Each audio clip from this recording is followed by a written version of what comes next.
Ferme les yeux une seconde et imagine quelqu'un de confiant. Probablement une image t'est venue. Quelqu'un qui entre dans une pièce sans hésiter, qui parle sans trembler, qui ne doute jamais, qui semble savoir exactement qui il est et où il va.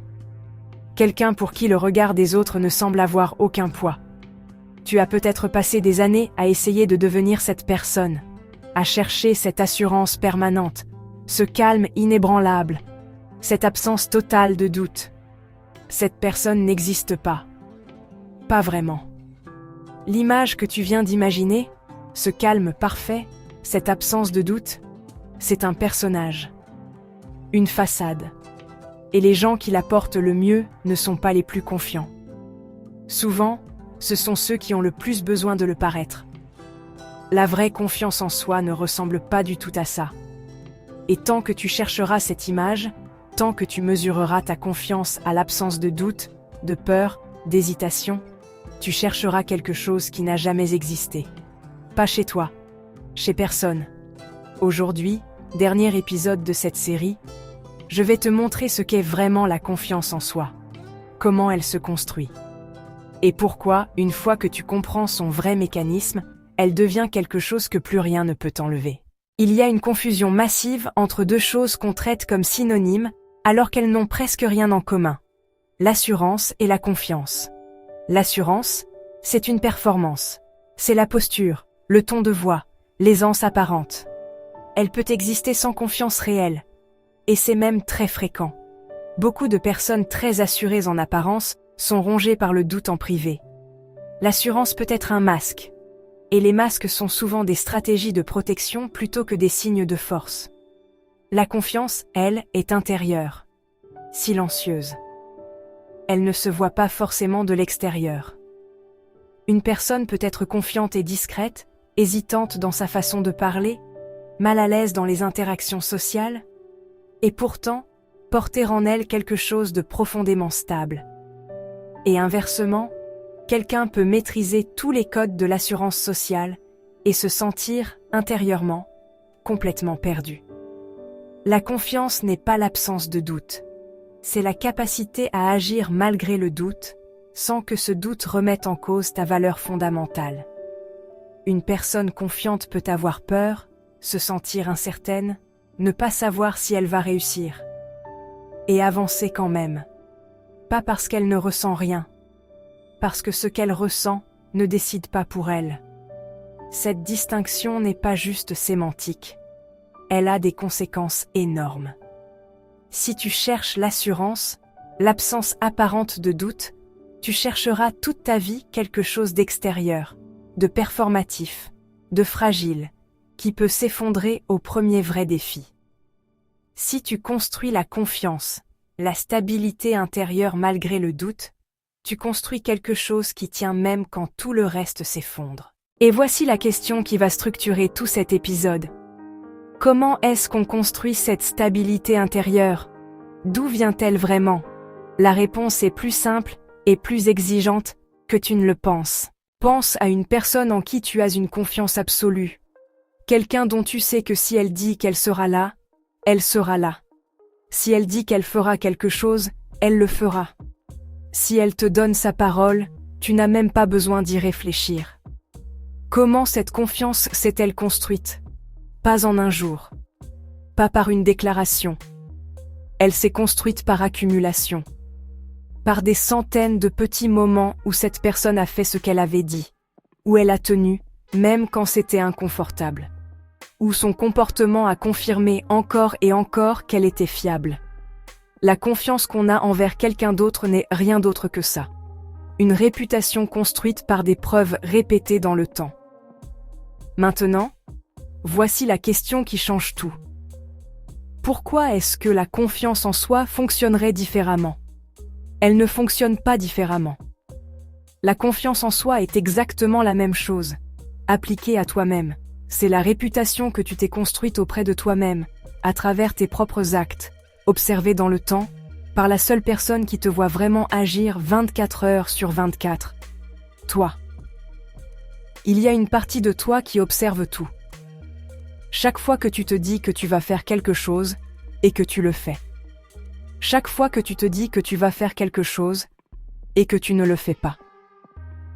Chaque fois que tu fais face à quelque chose de difficile et que tu tiens ou que tu fuis. Cette partie de toi, appelons-la le témoin intérieur, ne ment pas. Elle ne se laisse pas convaincre par de belles paroles ou de bonnes intentions. Elle observe les actes et elle construit, acte après acte, une conclusion sur qui tu es vraiment. C'est pour ça que la confiance en soi ne peut pas se décider du jour au lendemain. Tu ne peux pas te réveiller un matin et te dire « À partir d'aujourd'hui, j'ai confiance en moi ».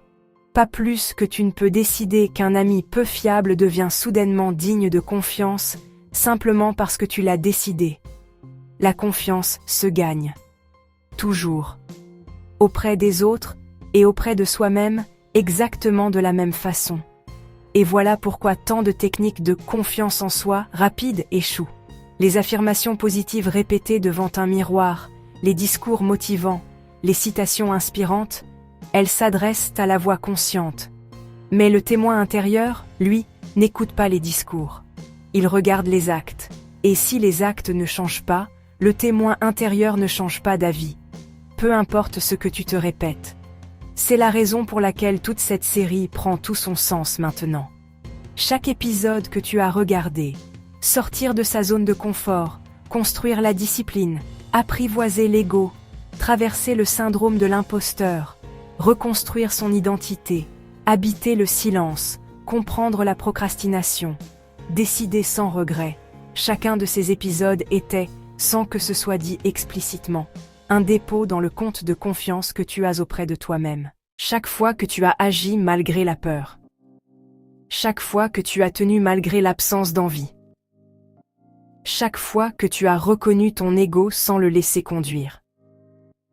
Chaque fois que tu as avancé malgré le doute de l'imposteur.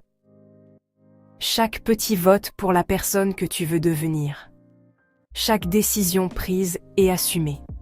Le témoin intérieur a tout vu. Et il a commencé, acte après acte, à changer son verdict sur toi. Si la confiance est une réputation qui se construit par accumulation, alors la construire devient une question très concrète. Comment faire des dépôts réguliers, fiables, dans ce compte? Voici 3 pratiques. Pas des techniques de motivation. Des mécanismes qui agissent directement sur le témoin intérieur. Première pratique, les promesses minuscules tenues. La plupart des gens font des promesses énormes à eux-mêmes et les tiennent rarement. Je vais changer ma vie. Je vais devenir quelqu'un de complètement différent. Ces promesses sont tellement grandes qu'elles échouent presque systématiquement. Et chaque échec est un retrait dans le compte de confiance. Le témoin intérieur prend note. Encore une promesse non tenue. La solution est contre-intuitive. Fais des promesses tellement petites qu'elles sont presque garanties d'être tenues. Pas « je vais faire du sport tous les jours », mais « je vais faire 5 pompes maintenant ». Pas « je vais lire un livre par semaine », mais « je vais lire une page ce soir ». Ça paraît dérisoire. Ça ne l'est pas, parce que le témoin intérieur ne mesure pas l'ampleur de la promesse. Il mesure la cohérence entre ce que tu dis et ce que tu fais. Et une promesse minuscule tenue est, pour le témoin intérieur, une preuve aussi valable qu'une grande promesse, avec un avantage énorme. Elle est presque toujours tenue. Et l'accumulation de promesses tenues, même minuscules, construit progressivement quelque chose que les grandes promesses non tenues n'ont jamais réussi à construire. Une réputation de fiabilité. Deuxième pratique, la confrontation choisie. Rappelle-toi l'épisode sur la zone de confort. Chaque fois que tu choisis délibérément de faire quelque chose d'inconfortable, pas parce que tu y es forcé, mais parce que tu décides de le faire, tu envoies au témoin intérieur un signal d'une puissance particulière. Ce signal dit « Je ne suis pas seulement quelqu'un qui réagit aux circonstances. Je suis quelqu'un qui choisit de grandir. » Et cette distinction est immense. La confiance construite par des défis choisis, même petits, est plus solide que celle construite par des défis imposés par la vie. Parce qu'elle prouve quelque chose de plus profond, que tu es capable de te mettre toi-même en mouvement. Une fois par semaine, Choisis volontairement quelque chose qui te met légèrement mal à l'aise. Pas pour la performance, pour le dépôt. Pour ce que ça dit de toi au témoin intérieur. Je choisis de m'étirer. Même quand rien ne m'y oblige. Troisième pratique, l'autorespect dans l'adversité. C'est la pratique la plus importante et la plus rarement enseignée. Elle ne porte pas sur ce que tu fais quand tout va bien. Elle porte sur comment tu te traites quand tout va mal. Quand tu échoues, quand tu rates, quand tu te plantes, il y a deux voies possibles. La première, l'autodénigrement. Je suis nul. Je savais que je n'y arriverais pas. Je suis comme ça. Je n'y peux rien. La deuxième, l'autorespect dans l'échec. J'ai échoué sur cette tentative précise. Ça ne dit rien sur ma valeur globale. Qu'est-ce que j'apprends? Et comment est-ce que je me relève? Le témoin intérieur n'observe pas seulement tes actions. Il observe aussi la façon dont tu te traites toi-même quand les choses vont mal. Et il en tire une conclusion essentielle.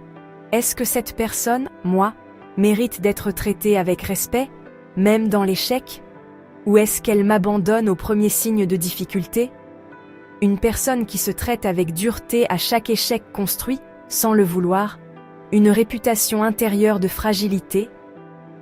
L'idée que sa valeur est conditionnelle à la réussite.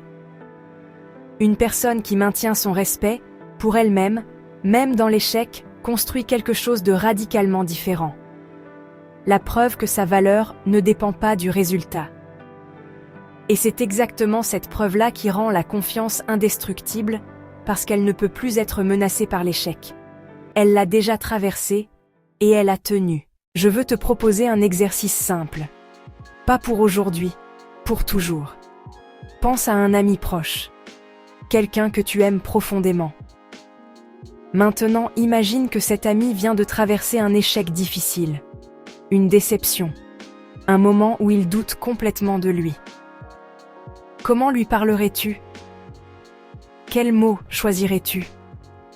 Est-ce que tu lui dirais qu'il est nul, qu'il n'y arrivera jamais, qu'il aurait dû le savoir depuis le début?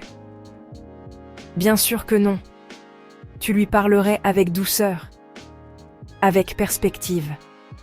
Tu lui rappellerais ses qualités, ses réussites passées, le fait qu'un échec ne définit pas une personne entière. Maintenant, voici la question qui devrait te traverser comme un courant électrique. Pourquoi est-ce que tu ne te parles pas à toi-même de cette façon? La plupart des gens réservent leur compassion, leur patience, leur bienveillance aux autres. Et gardent, pour eux-mêmes, une voix intérieure qu'ils n'accepteraient jamais d'un ami, d'un collègue, ou même d'un inconnu. Une voix dure, sarcastique, sans pitié. Et cette voix, cette façon de te traiter, c'est aussi une information pour le témoin intérieur. Elle dit, cette personne ne me traite pas comme quelqu'un qui mérite d'être soutenu. Et difficile de construire une confiance stable sur cette fondation. La confiance en soi indestructible ne vient pas seulement de ce que tu accomplis. Elle vient aussi, peut-être surtout, de la relation que tu entretiens avec toi-même dans les moments où rien ne va. Si cette relation est hostile, aucune accumulation de réussite ne suffira jamais à combler le vide. Si cette relation est bienveillante, fondée sur le respect, même dans l'échec, alors même les échecs deviennent des preuves de stabilité plutôt que des menaces. Deviens pour toi-même l'ami que tu serais pour quelqu'un que tu aimes.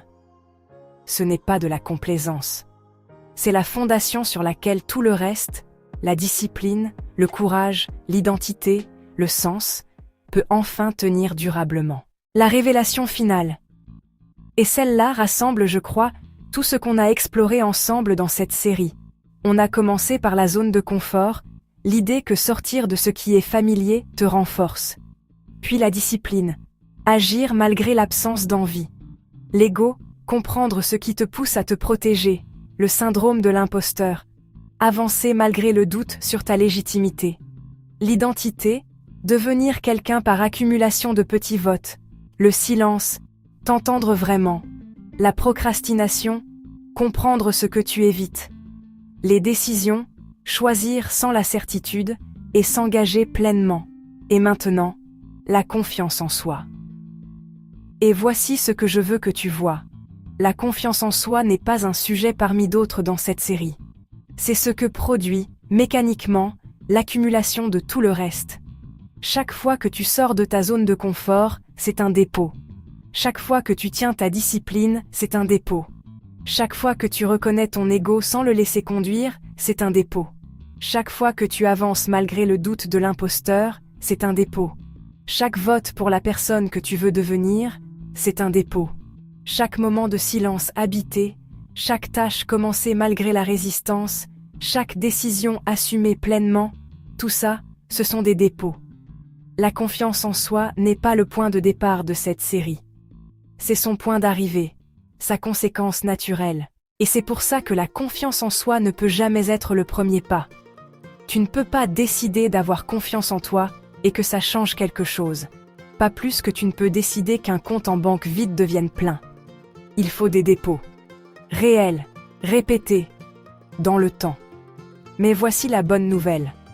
La vraie raison pour laquelle je voulais terminer cette série sur ce sujet précis. Si tu as suivi cette série depuis le début, si certaines de ces idées ont commencé à se traduire en actes, même petits, alors tu as déjà commencé à faire des dépôts. Le témoin intérieur a déjà commencé à voir quelque chose de différent. Peut-être que tu ne le sens pas encore consciemment. Mais il l'a vu. La confiance indestructible n'arrive pas d'un coup. Elle s'accumule, silencieusement, jusqu'au jour où tu te retrouves face à quelque chose de difficile, et où, sans même y réfléchir, une partie de toi sait « je peux gérer ça ».